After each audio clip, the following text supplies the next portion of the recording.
Today I'm going to share a shortest but powerful prayer. A little dua that you may or may not know. Let's find out what is it. Bismillahirrahmanirrahim. Allahumma inni as'aluka al-afiyah. Oh Allah, I ask you for afiyah. Now what is afiyah? To be saved from any harm, you are in afiyah. To be healthy, you are in afiyah. To have your children protected, you are in afiyah. To have enough money, you are in afiyah.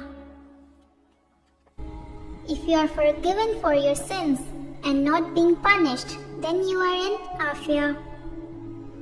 So basically, afiyah means protection from pain and sufferings. This includes both dunya and akhirah. So memorize this short dua and keep asking afiyah. This dua is enough to take care all your affairs. Share this dua with your family and friends and remind them to read this beautiful dua.